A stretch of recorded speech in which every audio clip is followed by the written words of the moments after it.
مکہ مکرمہ میں ایک عبادت گزار حاجی صاحب رہتے تھے۔ وہ کہیں جا رہے تھے، راستہ میں ایک ریشمی تھیلی ملی جس میں ایک قیمتی ہار تھا۔ بڑا قیمتی ہار ہے، ہیرے جواہرات اس میں جڑے ہوئے تھے۔ وہ تو بہت قیمتی ہے، اسے چھپا لینا چاہیے۔ اللہ کا ڈر غالب آیا، اللہ کا خوف غالب آیا کہ بھائی اللہ تو دیکھ رہا ہے، اگر اسے چھپا لیا تو اللہ تو کہیں بھی پکڑ سکتا ہے اور جہنم میں ڈال سکتا ہے، تو میں کیا کروں گا؟ اس لیے اس کو چھپانے کی بجائے طے کر لیا کہ مالک ملے گا تو میں مالک کے حوالے کر دوں گا۔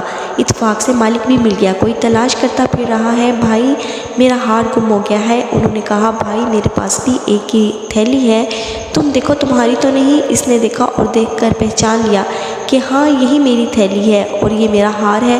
وہ بڑا خوش ہوا۔ تاجر نے اس کو 500 اشرفیاں نکال کر انعام میں دی۔ اس نے کہا مجھ کو انعام نہیں چاہیے، میں نے تو یہ جو کچھ کیا اللہ کو خوش کرنے کے لیے کیا، اللہ کی رضا کے لیے کیا، تیرے انعام کے لیے نہیں۔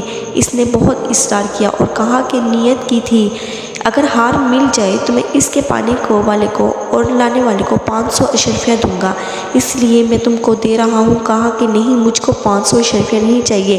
بہرحال وہاں سے وہ چلا گیا اور اپنی بستی میں جا کر کہتا ہے کہ ایسا آدمی، نیک آدمی، نوجوان مجھ کو ملا، ایسا لڑکا اگر مجھ کو اپنے یہاں مل جاتا تو میں اپنی بیٹی کی شادی کر دیتا، اور وہ اپنے یہاں کا بہت بڑا تاجر تھا۔ اب اللہ کی قدرت دیکھو، یہ نوجوان مکہ مکرمہ کا رہنے والا تھا۔ اس کو سفر پیش آیا، سمندری سفر میں چلے، اچانک طوفان آیا اور کشتی ٹکڑے ٹکڑے ہو گئی۔ ایک تختہ کے اوپر یہ لیٹے ہوئے ہیں اور تختہ بہتا ہوا چل رہا ہے۔ تمام ساتھی ادھر ادھر ہو گئے، معلوم نہیں کہ کون ہلاک ہوا، کون ڈوبا، کون بچا۔ بہتے ہوئے تختہ پر جا رہے ہیں، چلتے چلتے ایک کنارہ پر یہ تختہ رکا۔ وہاں ایک بستی آباد تھی۔ بستی کے لوگ اتفاق سے آئے ہوئے تھے۔ جب دیکھا کہ کوئی بیچارہ مسافر تختے کے اوپر بہہ رہا ہے تو انہوں نے اس کو نکال لیا اور نکال کر اپنی بستی میں لے گئے۔ وہاں بستی میں رکھا، اس کو ہوش آیا، کھلایا پلایا، آرام کرایا۔ کئی دن گزر گئے اور حالات معلوم کیے۔ یہ تو بہت بڑے عالم ہیں اور بڑی مہارت میں ان کو ہے، حافظ بھی ہیں، عالم بھی ہیں اور بہت نیک صالح شخص ہیں۔ ان کو اپنے یہاں امام بنا لیا جائے اور اپنے بچوں کو پڑھانے پر مقرر کر لیا جائے، اور ان کی تنخواہ مقرر کر دی، اور سب نے ان کو اپنا شیخ بھی بنا لیا اور اپنے سب کام ان کے مشورے سے کرنے لگے۔ ان لوگوں نے سوچا کہ اتنا نیک آدمی مل گیا ہے، اتنا بڑا عالم، یہ کسی طرح یہاں سے چلا نہ جائے، اس لیے ایسی شکل کرنی چاہیے کہ یہ ہماری بستی میں رہے۔ ایسے نیک آدمی کا بستی سے چلا جانا تو ٹھیک نہیں۔ اس کی کیا شکل ہو؟ اس کی شکل یہ ہے کہ ان کی یہاں شادی کر دو۔ شادی کے لیے سوچا فلاں لڑکی مناسب ہے۔ ایک بڑے تاجر کا انتقال ہوا، ان کی بیٹی بہت خوبصورت، بہت حسین اور جوان ہے، اسے رشتے کی ضرورت ہے۔ ان سے کہا کہ بھائی فلاں رشتہ طے کر دیا جائے۔ لڑکی سے پوچھا، لڑکی بھی تیار ہوگی۔ اس کے گھر والوں سے معلوم کیا، وہ بھی تیار ہو گئے۔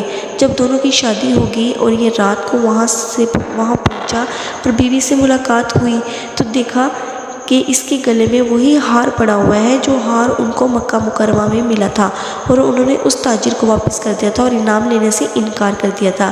وہ تاجر کہتا ہے کہ اگر یہ مجھے یہاں مل جاتا تو میں اس کی شادی اپنی بیٹی سے کر دیتا۔ اللہ تعالیٰ نے اس کی اس نیکی کی برکت سے، اس تقوی اور پرہیزگاری کی برکت سے اتنا نوازا کہ تم نے ہمارے ڈر کی وجہ سے ہار واپس کیا ہے، اب ہم ہار بھی دیں گے اور ہار والی بھی دیں گے۔ چنانچہ اللہ تعالیٰ نے وہ ہار بھی واپس کیا اور ہار والی بھی عطا کی۔